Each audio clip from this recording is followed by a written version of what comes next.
Om Namo Bhagavate Vasudevaya.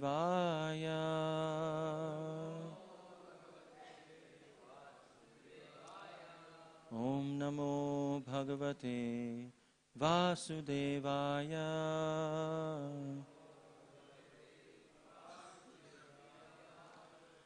Narayanam Namaskrityam Naram Chaiva Narottamam Devim Saraswatim Vyasam Tato Jayamudiraye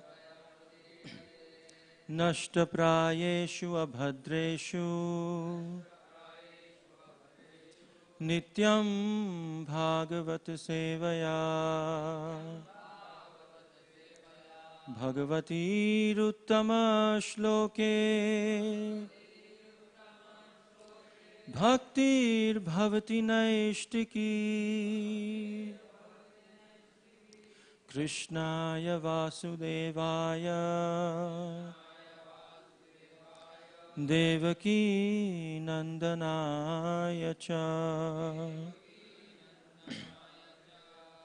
Nanda Gopa Kumaraya Govindaya Namo Namaha Hare Krishna Krishna Krishna Hare Hare Hare Rama Rama Rama Hare Hare.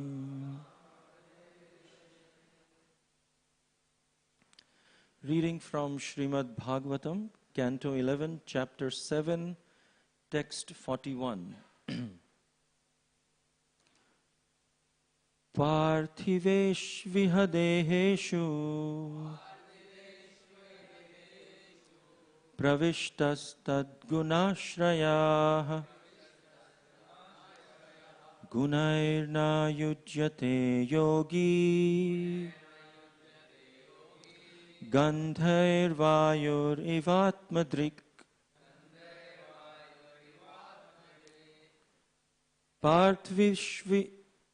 Parthiveshviha deheshu pravishtastat gunashrayah gunairna yujyate yogi gandhairvayur ivatmadrik Parthiveshviha deheshu pravishtastat gunashrayah gunairna yujyate yogi gandhairvayurivatmadrik.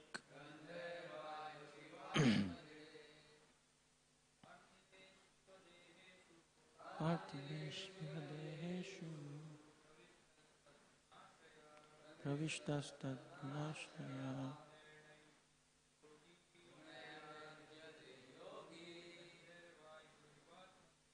gandhairvayur ivatmadrik.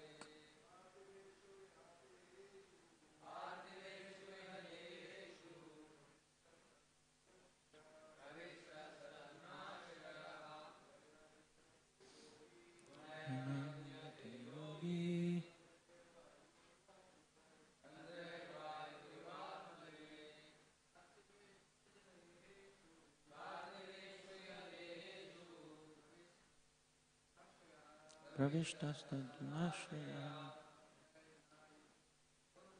gunairvayujyate yogi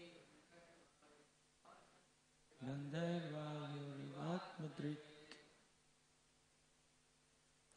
Matajis,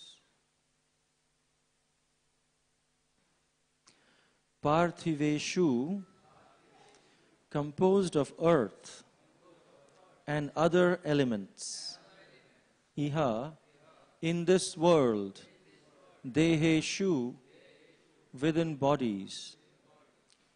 Pravishtaha, having entered. Tat, of them. Guna, the characteristic qualities. Ashraya, having assumed. Gunai, with those qualities. Na yujyate, does not entangle himself. Yogi, a yogi. Gandhai, with different odors. Vayu, the air. Iva, just as. Atmadrik, he who can see himself properly as separate from this matter. Translation and purport by disciples of His Divine Grace A.C. Bhaktivedanta Swami Srila Prabhupada Ki Jai.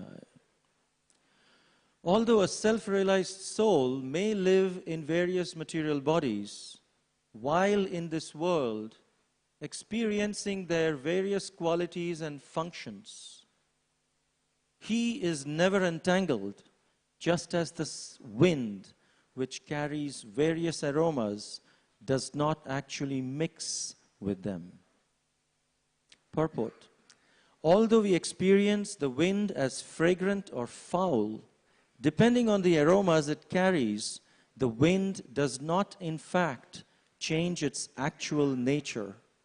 Similarly, although we regard a particular person as strong or weak, intelligent or retarded, beautiful or homely, good or bad, the pure spirit soul, who is the actual person, does not really possess any of the qualities of the body, but is merely covered by them, just as the wind is covered by different aromas. Thus, a Krishna-conscious person is always aware that he is different from the material temporary body. He experiences the various transformations of the body, such as childhood, adolescence, adulthood, and old age. But although he experiences the pains, pleasures, qualities, and functions of that body, a Krishna-conscious person never thinks that he is the body. He always understands that he is an eternal spirit soul, part and parcel of Lord Krishna. As stated in this verse, na yujyate yogi, he is not entangled. The conclusion is that one should never consider a Krishna-conscious person in terms of bodily designation, but should see him as an eternal servitor of the Lord. Om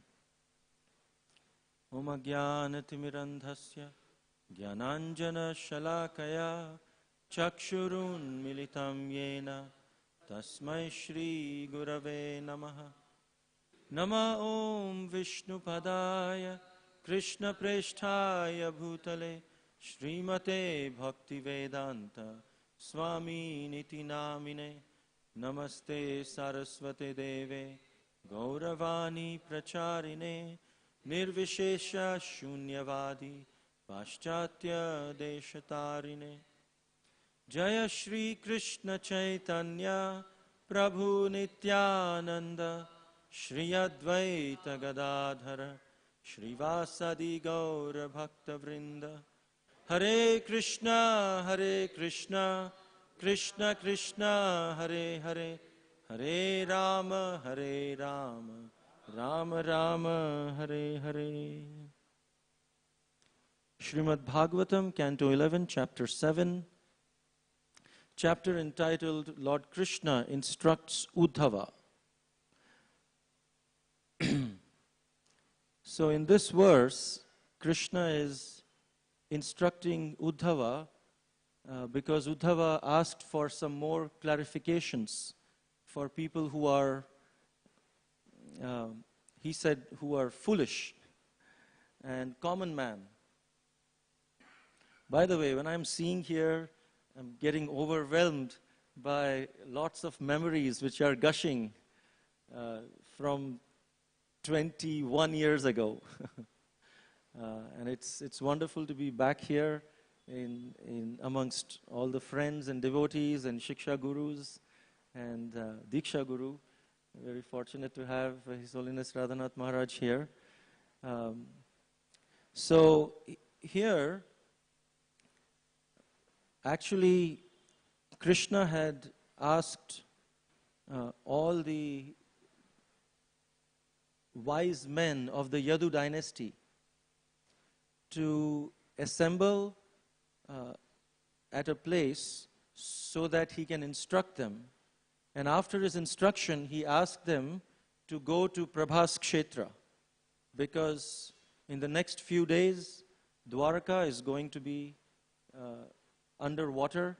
The ocean will consume, and he wanted the wise men to be saved in Prabhas Kshetra.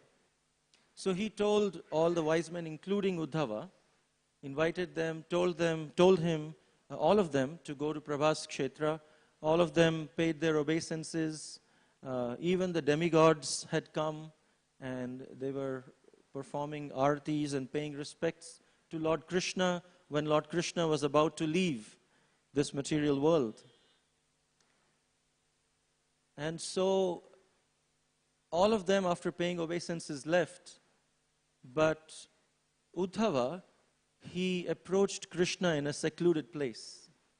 And he asked him, Uddhava asked Krishna, submitted his helplessness to Krishna, saying, my dear Krishna, I won't be able to tolerate the separation. I'm just laying it like it is. I don't think I can tolerate you going. Please take yourself with me. Please take myself with you. I want to come with you. I can't just stay here without you. So Krishna said, okay, I will take you, but not right now. I instruct you to take sannyas. And he started instructing him about sannyas. And Uddhava said, this is all good for people who want to take sannyas. But what about the common men, the common people? What about them? How do we explain to them all your instructions?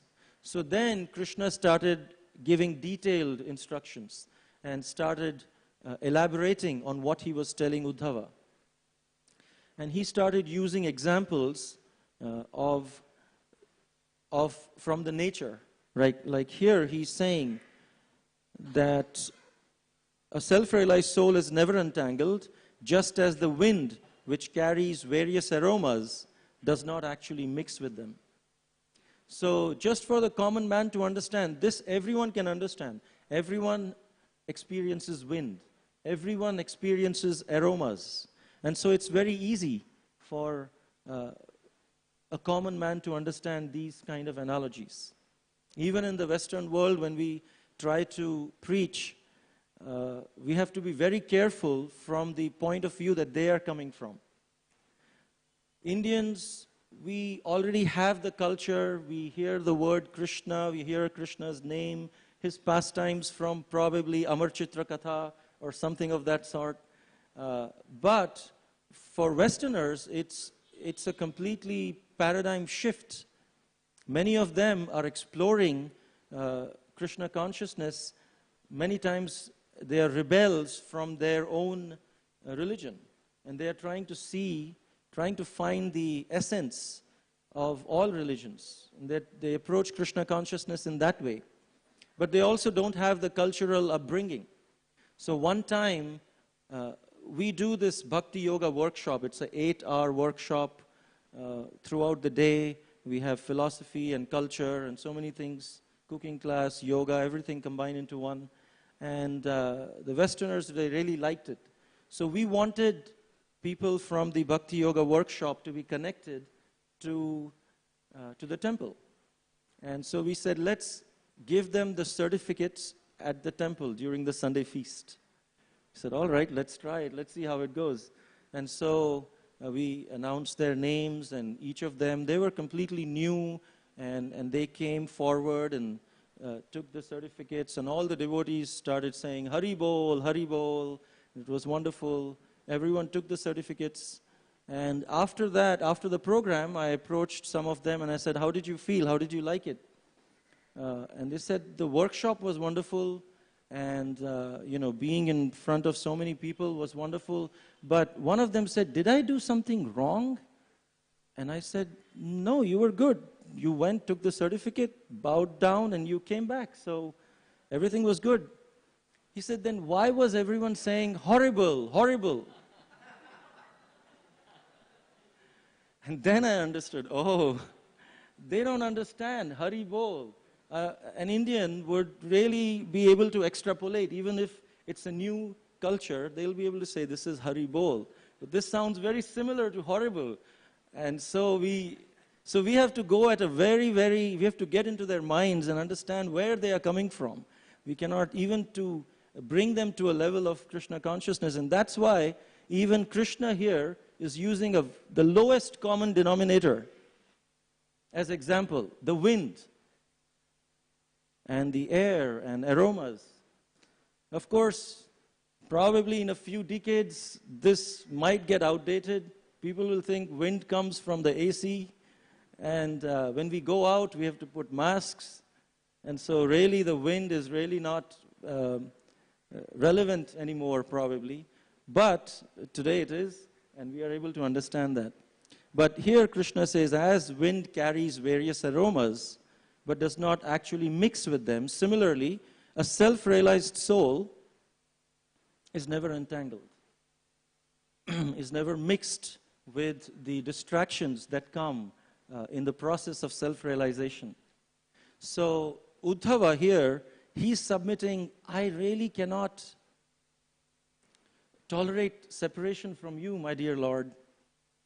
This is the same Uddhava who, few years ago, when he was in Dwarka, Uddhava is Krishna's cousin, and when he was there, Uddhava was actually the person on whom avyaktam vyaktimapannam verse perfectly applies.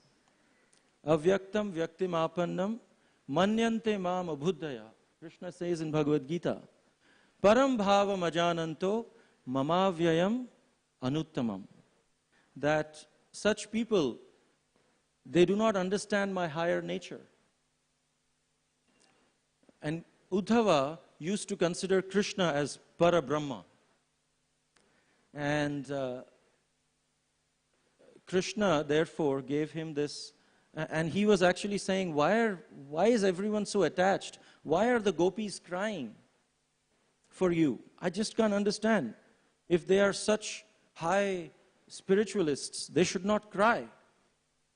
And Krishna, you are crying? Why are you crying? You are Parabrahma. And Krishna thought, okay, Uddhava needs to understand some higher lessons. And so he said, my dear Uddhava, can you take these 2 letters for me and deliver one letter to Nanda and Yashoda and another to the gopis? And he said, yeah, sure, I can do that. And you know what? I can go one step ahead. I can stop them from crying because they are emotionally attached to you. I am the disciple of Brihaspati. I'll give them jnana and poof, I got this. They'll be happy and enlightened as ever. So Krishna said, yeah, all right. You go and deliver these letters. So Uddhava, he went to Braja, and as soon as he entered, he asked someone, where is Nanda and Yashoda's home? So this devotee called him, this Brajbasi. Do you see this stream, this Nala? Nala, what do you call stream, right?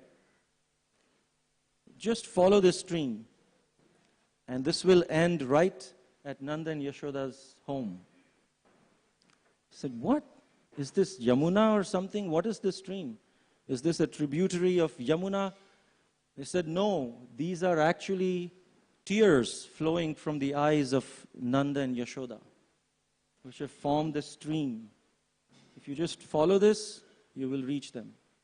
So Uddhava followed, and he saw when he came there, he saw a house which was completely dilapidated, completely in ruins. And there he saw a man and a woman completely in a skeletal form. They were Nanda and Yashoda. They were crying in skeletal form. Uddhava came, introduced himself. He said, "Why are you crying? I've come with some message from Krishna. Here, this is a letter for you." And Nanda and Yashoda, they were saying, "Oh, you came from Krishna? Wait, let me cook something for you." And she was trying to go into the kitchen, but the kitchen were full of cobwebs. Few years ago, they were full, they were blooming. There were all kinds of preparations ready for any guest because they were ready for Krishna. But now they were all completely... So Mother Yashoda went to the neighbor's house. They didn't even have milk. Went to the neighbor's house, got some rice and milk, made some sweet rice for him. And Nanda and Yashoda, if the neighbors would feed them something, they would eat. Otherwise, they would just keep crying. This was the condition. And so Uddhava was touched by this condition of Nanda Maharaj, Nanda and Yashoda. And so he felt compassionate towards them. And he started telling both of them, trying to pacify them. You know, Krishna, he is Parabrahma. He is a wonderful king. He's doing wonderful in Dwarka. And Nanda Maharaj got angry at Uddhava. What? You think we are fortunate? What kind of fortune do we have? Krishna, he's the only son we have, and he left us. And he started giving him all sorts of abusive words to Krishna out of love. Because it was genuine love, Uddhava was touched by this parental affection. Slowly, he started getting influenced. And then he said, "I have to go to the gopis to give the other letter." He went to the gopis and gave the letter to the gopis. And gopis were, "Oh, Krishna came. So nice. You came from Krishna. At least considered to send someone who looks just like him. Uddhava would look just like Krishna." And they started saying flowery words. And then, right in the middle, suddenly their mood changed. And they became angry at Krishna. This Krishna, he made us attached to him, and he left. He left us. How can he do that? I don't want to read any letter. We don't want to read any letter. Go and give this letter back to Krishna. And look at Radharani. When Radharani was there, she was just looking into the oblivion, completely not even crying. This Krishna told her not to even cry. And Radharani, she's feeling so much in separation, but she doesn't even cry. This is what Krishna has done. And it's on and on and on, we can go on, but Uddhava was slowly getting influenced by this different kinds of rasas. And at the end, he became so emotionally attached to Krishna and to the gopis and to the mood of the Vraja. He declared that he would like to be a grass in the Vrajadham so that he can get the dust of the lotus feet of the gopis. This is the same Uddhava. After being transformed, now he's attached to Krishna. And Krishna here is explaining about how we should not be distracted. Just like the wind carries various aromas, does not actually mix with them. One time, even here, this says, Gandhair Vayur Ivatmadrik. There is a similar verse in Bhagavad Gita. Vayur Gandhan Ivasayat. Just as The air carries aroma. Similarly, a living being carries their conception from one life to another. The subtle body from one life to another. And it's something similar. Vayur is the same, Gandhair is the same, although they are switched. Evasayat is changed to Evatmadrik.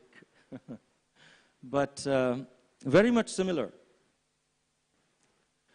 But here, Krishna is trying to explain how a self-realized soul is not distracted, because he understands, I am the soul, I am not this body. One time there were 4 monks. They said, let's go on a silent retreat. Today I heard from Baladev Prabhu that there are several brahmacharis who have gone on a retreat. And it's wonderful. There were 4 monks. They went on a silent retreat. And they said, we'll do Maunavrat. No one will speak. Chup chap chidika bap, jo koi bole uskoi pap. And they started meditating. And they went inside. This is how my mother used to put us to sleep.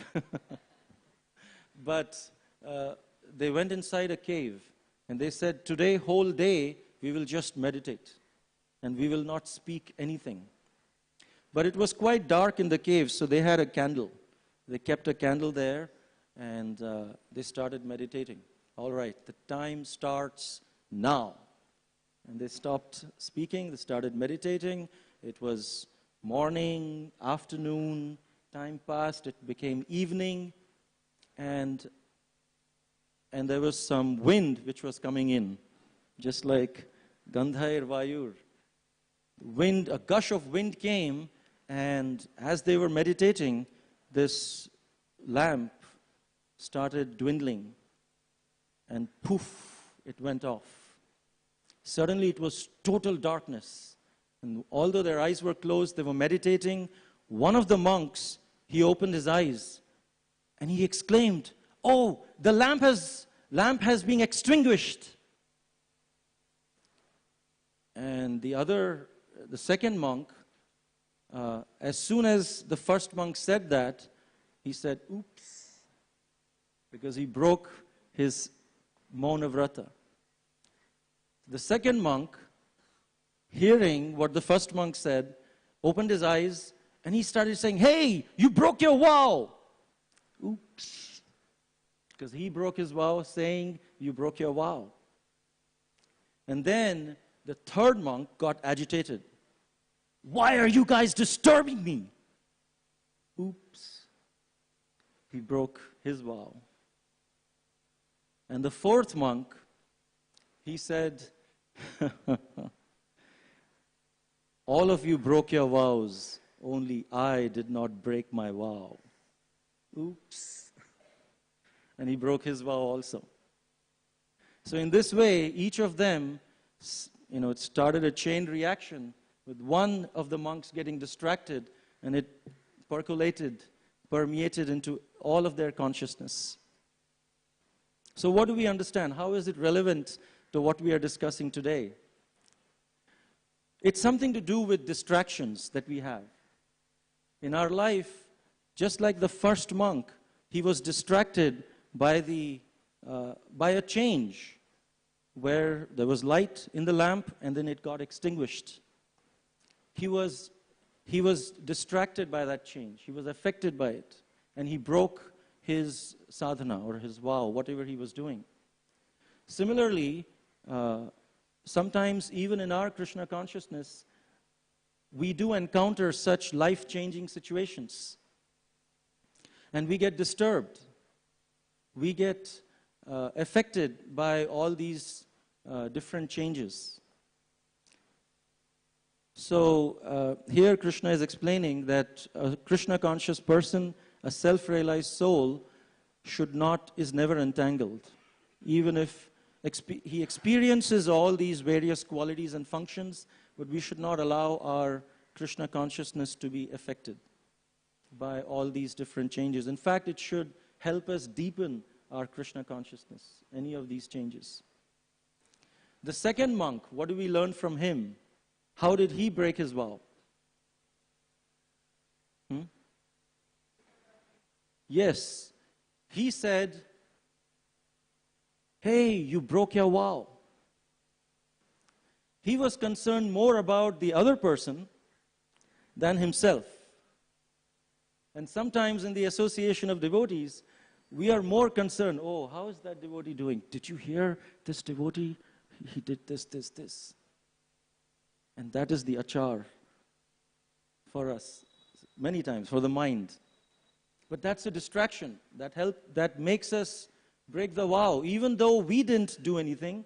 But if we get distracted by what others are doing and are more concerned about what others are doing, unless we have something to help them,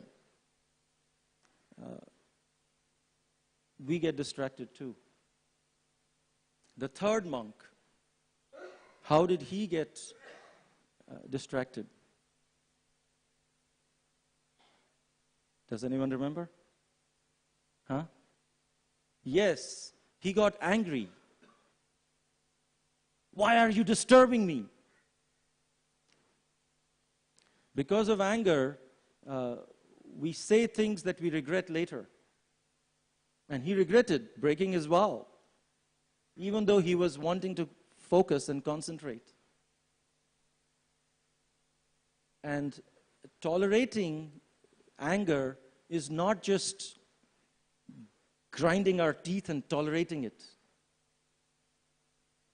If we just grind our teeth and tolerate something, that tolerance is just not expressing our grudge, but the grudge is there. Sri Chaitanya Mahaprabhu, he says, Trinadapi sunichena tarorapi sahishnuna amanina manadena kirtaniya sadahari.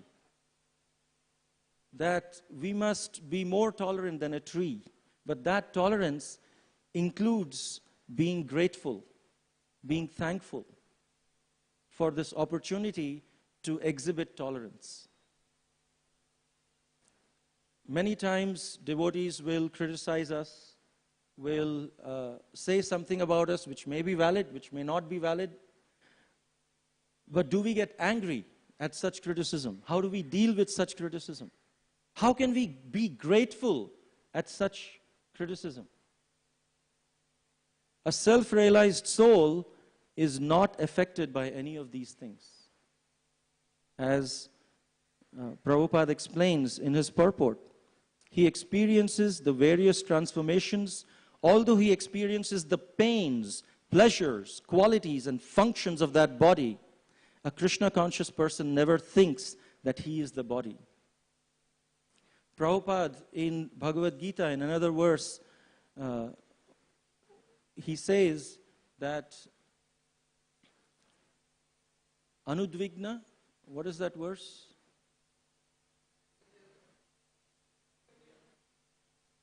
Yeah. He says that one who tolerates, Prabhupada says in his purport, that a devotee is thankful that I deserve much worse. I deserve much worse. This person who is criticizing, he doesn't really know me. If he really knew me, he would have said worse. This is only a tip of the iceberg that he's seeing. Dukheshu anudvigna mana sukheshu vigata spriha. Which means he is in dukha, he is anudvigna mana. He is equipoised. He is not very much sad. Sukheshu vigata spriha. In happiness, he's not very excited or elated. How can this happen? This happens because he understands that this person who is saying something is just a messenger. The real message is coming from Krishna. And if I ignore this message, it'll come again from somewhere else, from someone else. So let me not have grudge against this postman. The postman, he comes, gives, delivers bad news. Do we blame the postman for delivering the bad news? That's foolish. Bad news is coming from somewhere else, or good news is coming from somewhere else. That person is just an instrument. And if we do not get this message that this person is saying, whether it's justified or not justified, Krishna will send it again through someone else, until we get it. So we should be thankful to this person. So instead of being angry, if we are tolerant and grateful, then Krishna will be pleased within our heart. Sri Chaitanya Mahaprabhu will be pleased, and then we can do Kirtaniya Sadahari without any distraction. The fourth monk, what did he say? How did he get distracted? Yes, he said, I am the only one who did not speak. He became proud. Pride comes before a fall. We start comparing ourselves with others. Comparing is very, very much in the mode of ignorance. Either by comparing, we'll feel we are better than someone, or we feel that we are worse than someone. Either way, it's on the platform of the ego, and we are only comparing a snippet of their life with a snippet of our life.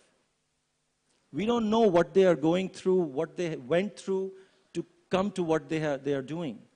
And they don't know what we have gone through to come to where we are.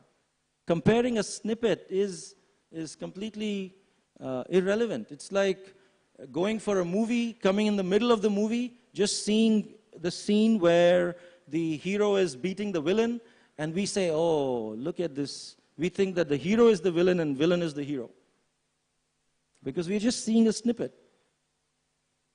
So there's no point comparing. In fact, we should get inspired.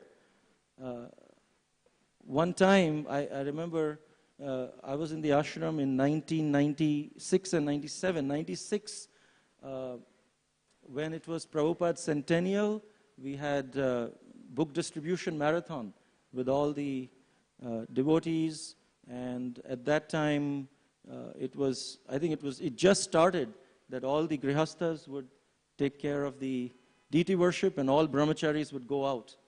And His Holiness Radhanath Swami Guru Maharaj, he came towards 10 days before the end of the marathon. And he came from US, and we were having a small meeting right in the room. He was sitting outside, and there were a few of us who were sitting there. And all the leaders were mentioning how we are very close to the 100,000 book mark. And we will defeat another temple. First time. And so Guru Maharaj said something which really struck me at that time. And he said that, yes, we should aim at distributing 100,000 books, but aspire to come last, so that minimum 100,000 books of Srila Prabhupada are sold. That hit me really hard. And I understood that is what inspiration means. Instead of comparing, if we accept someone's, Chanakya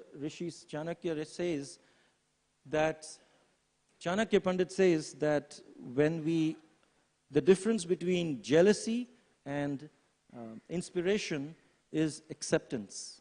If we can accept someone's good qualities, it becomes an inspiration. If we cannot accept someone's good qualities, how can this person have it? Then it becomes enviousness or jealousy.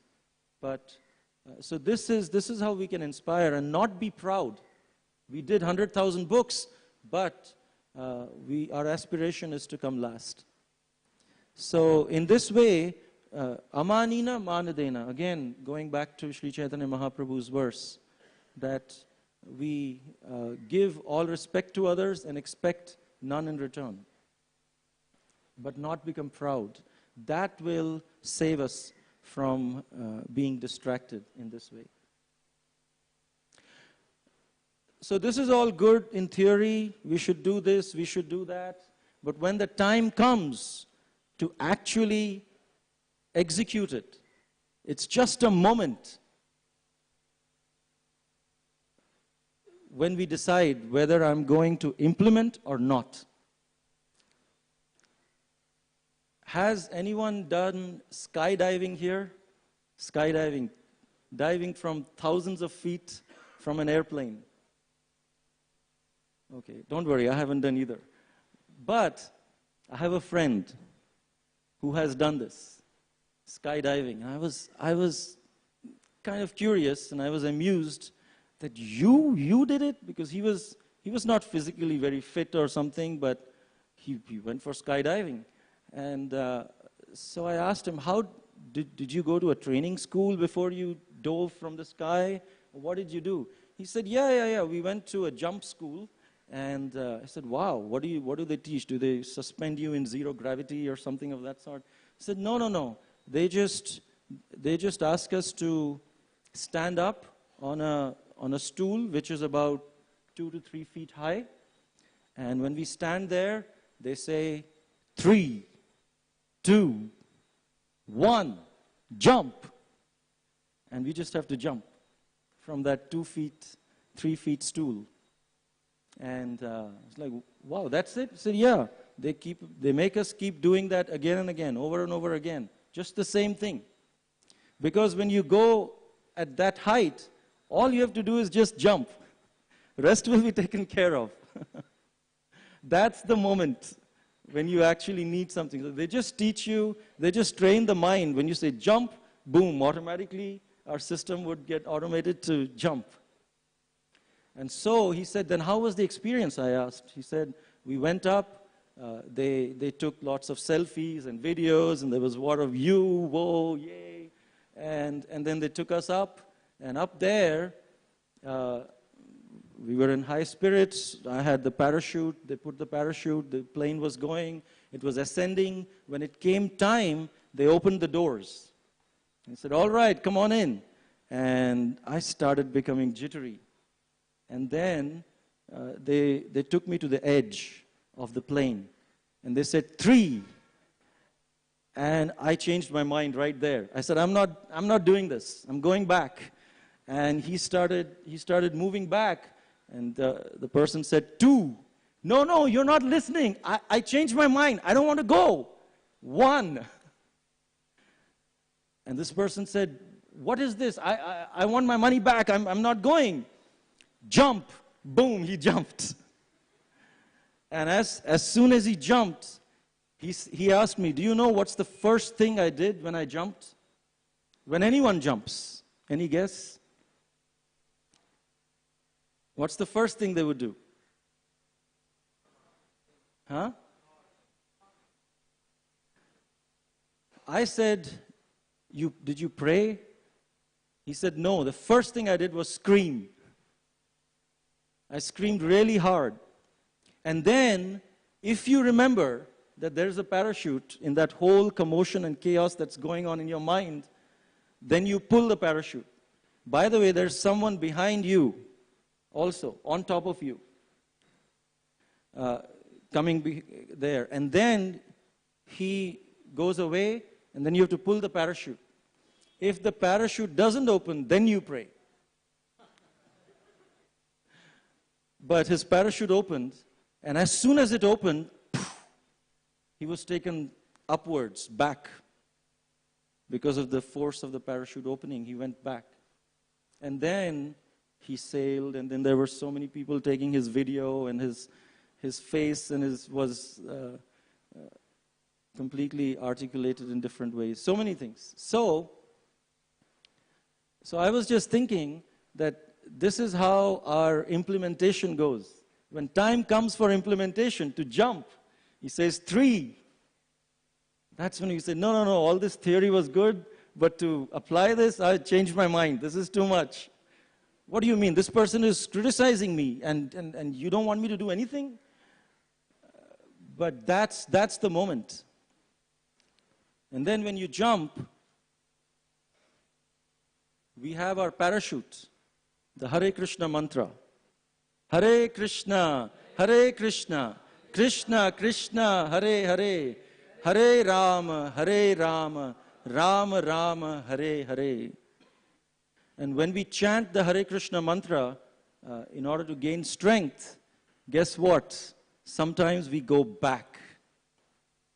Because when there is purification happening, there is churning happening, there is a lot of dirt and dust and all the anarthas which have been which have been in the contaminated state. They've settled. They're all coming back up.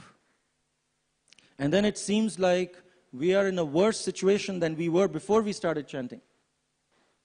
So we go back and then we start sailing down.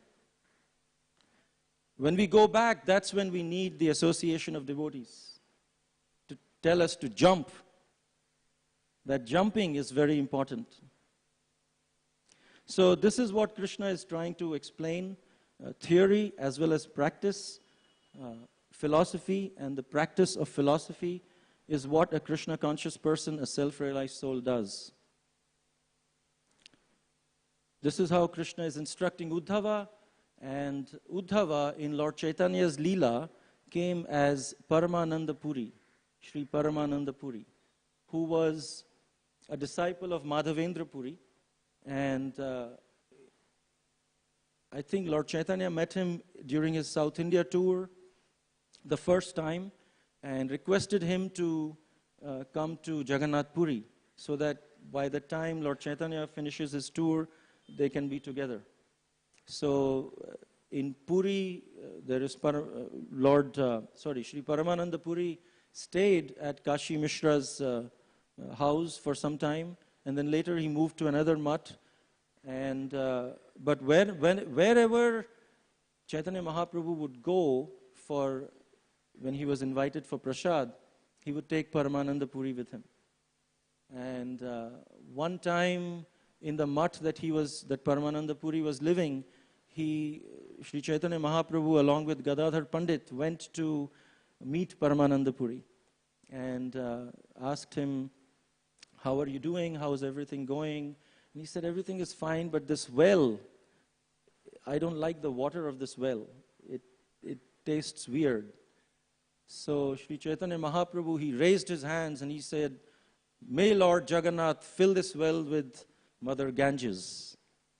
And that whole well got filled with pristine, clear water of Mother Ganges. And even now, and of course Lord Chaitanya then declared, whoever takes water from this well will attain love of God. And so he had very good relations with Paramananda Puri as Uddhava. Thank you very much. Hare Krishna. Any questions or comments? If not, Granth Raj Srimad Bhagavatam ki jai.